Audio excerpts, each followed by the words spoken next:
Mr. Faiz dan Sada di sini dan saya sekarang berada sama Ibu Mentarsi, top psikiater dari Indonesia. Apa kabar, Bu?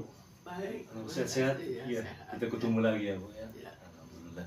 Ya, Ibu, pertama kali saya mau minta terima kasih banyak atas kehadiran Anda dan saya senang sekali untuk sudah ketemu kembali dengan Ibu Mentarsi dan saya juga ada beberapa pertanyaan yang saya mau berikan kepada Ibu Mentarsi kalau boleh.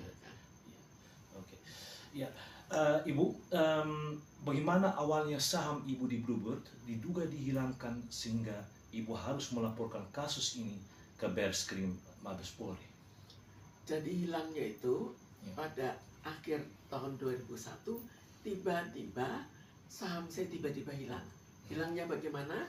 Jadi dari saudara-saudara saya, mereka khusus meminta notaris untuk menghilangkan nama saya tanpa kehadiran saya.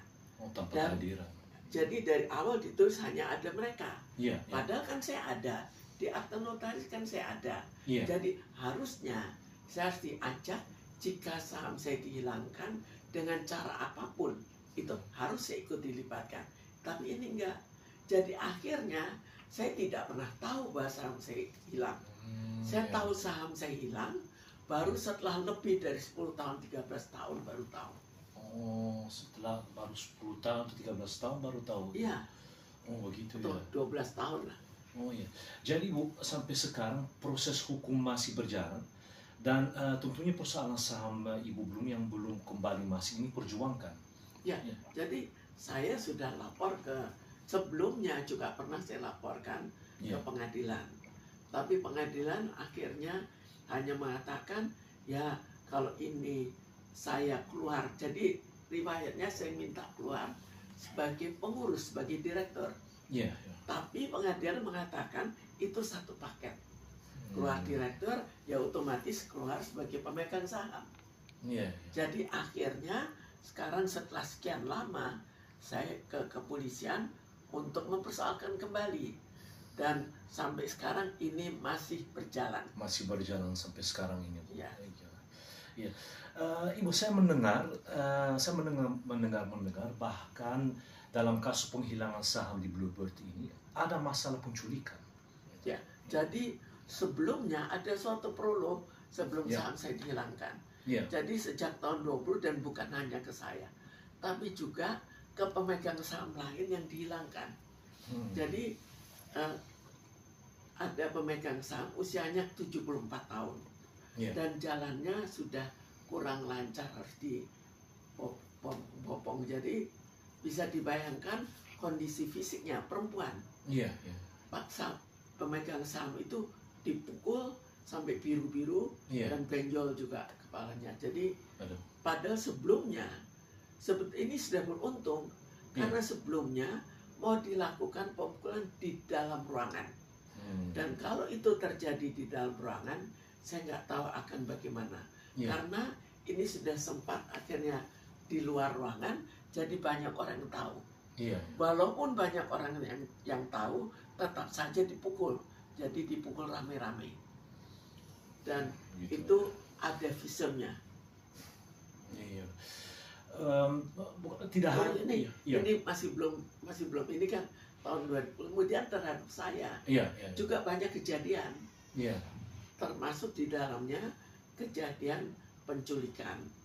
Penculikan itu saya punya bukti-bukti karena setelah berjalan waktu sedang diculik, saya kan nggak tahu.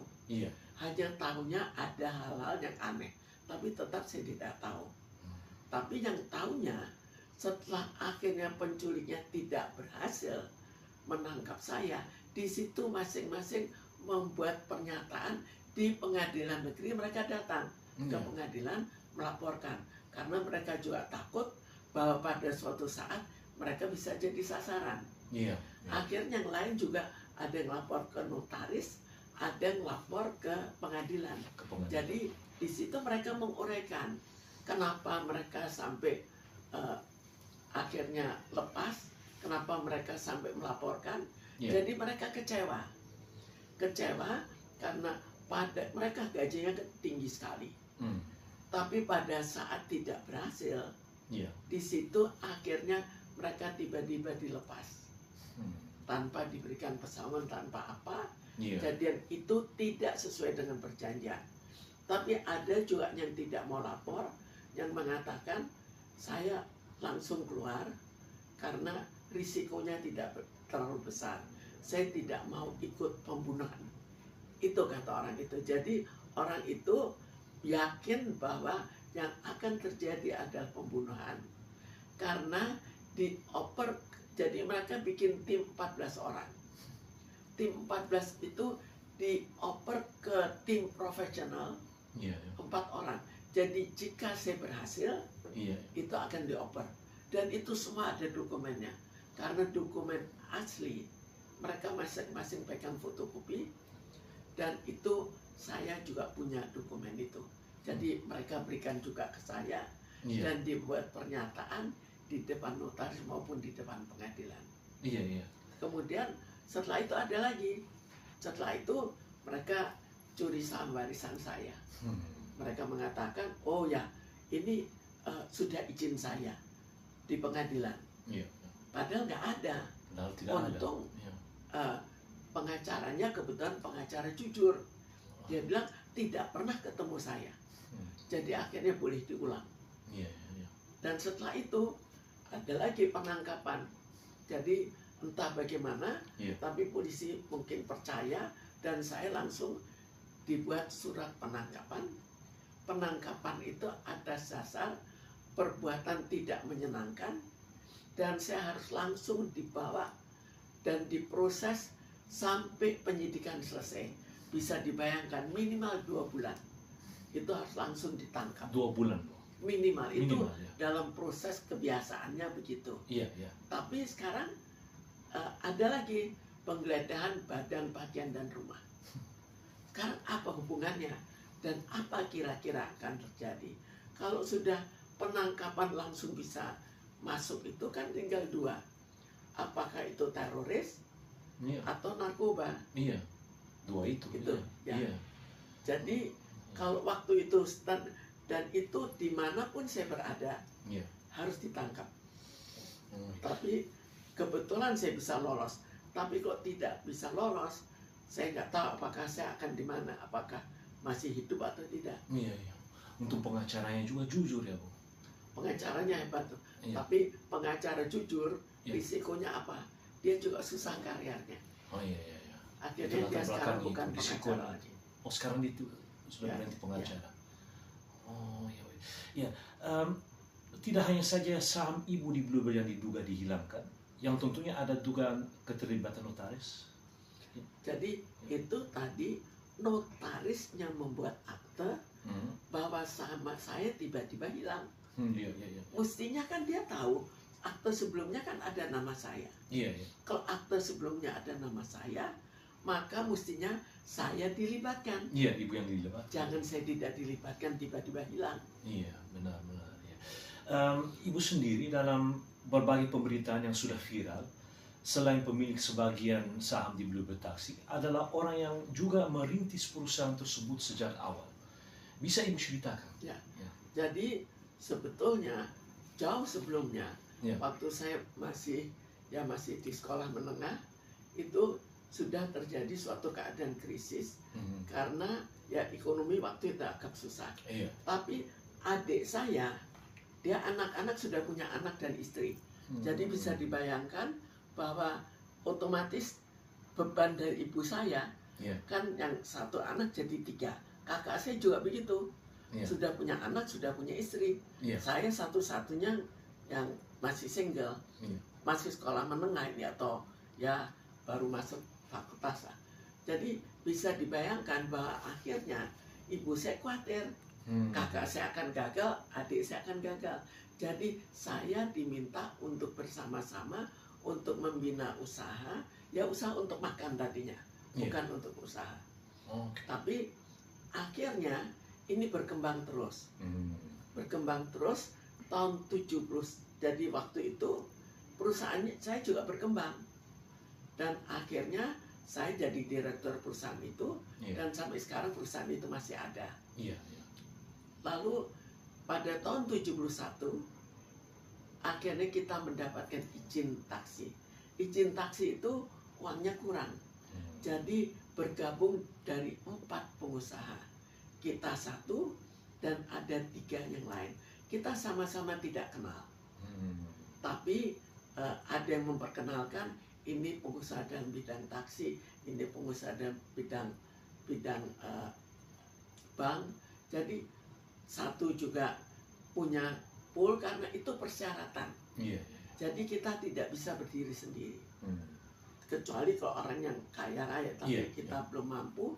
Jadi kita dengan berempat pengusaha. Aku menolong. Tapi 2 akhirnya disingkirkan, bahkan 3 sekarang disingkirkan. Dari sekian banyak ya, 4 keluarga pengusaha, sisanya 2 orang, setengah dari 1 keluarga. Wah, setengah dari 1 keluarga. Iya. Iya. Ibu, selain saham Ibu hilang, ada juga pemilik saham lain juga mengalami kasus yang sama.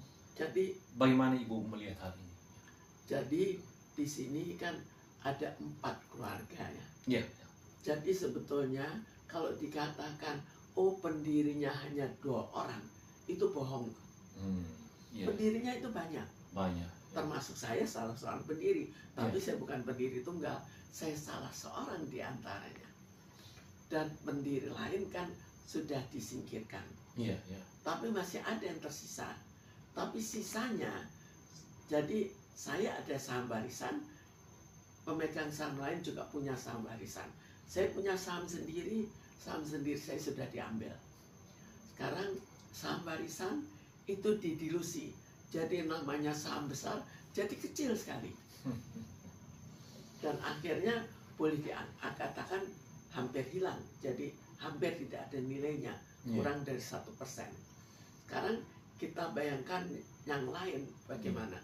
Jadi yang lain juga semuanya minim, kemudian jadi Bluebird hanya milik 2 orang. Semua itu hanya milik 2 orang. Dari berapa banyak, sisanya hanya 2 orang. Itulah yang terjadi. Benarkan Ibu, Indra Priawan, suami dari artis Nikita Willy, termasuk yang Ibu laporkan ke Barreskrim dalam kasus penghilangan saham di Bluebird? Iya, jadi kita bayangkan ada kakak saya. Jadi sekarang kita lihat hanya dari segi keluarga saya.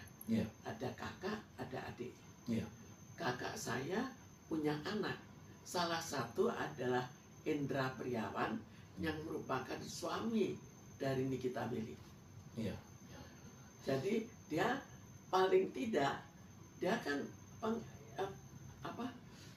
menampung hasil penggelapan kan? Iya, benar. Ada harapan Ibu ke depan tentang penegakan hukum yang berkeadilan terhadap seluruh rakyat Indonesia? Jelas sangat saya harapkan. Karena kalau tidak, sekarang kita bayangkan ya, kalau tidak terjadi, maka yang orang yang konglomerat, super konglomerat memang bisa mengambil polisi banyak untuk menjaga. Yang kaya sudah tidak bisa, apalagi yang miskin. Yang miskin tinggal kesulitan makan.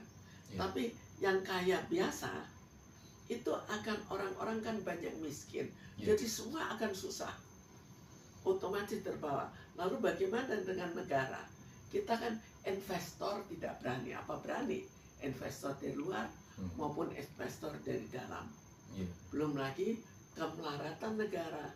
Karena semua yang akan berhasil atau akan hidup dengan berkecukupan, itu harus dengan kecurangan. Tapi kalau kita curang, kita bisa mewah. Sayangnya begitu aturan. Itu akibat dari semua keadaan, bukan peraturan. Tapi akibat dari perbuatan orang-orang yang ikut berkecimpung dalam bidang hukum. Ya Bu, ya semua pertanyaan sudah dijawab yang saya sudah sediakan. Terima kasih banyak Ibu. Saya sendiri mendoakan Ibu Mintarsi sukses dan Allah Subhanahu Wa Taala selalu melindungi Ibu Mintarsi dalam perjalanan proses ini, selalu dalam keadaan sehat walafiat. Dan insya Allah kalau dalam bahasa Belanda kita bilang everything will be good. Insya Allah, alles komt goed. Dan semoga nanti kita kembali lagi, jangan hukum hancur seperti sekarang. Insya Allah, amin. Terima kasih banyak. Faiz Nemsa di sini dengan Ibu Mintarsi. Alhamdulillah. Assalamualaikum warahmatullahi wabarakatuh.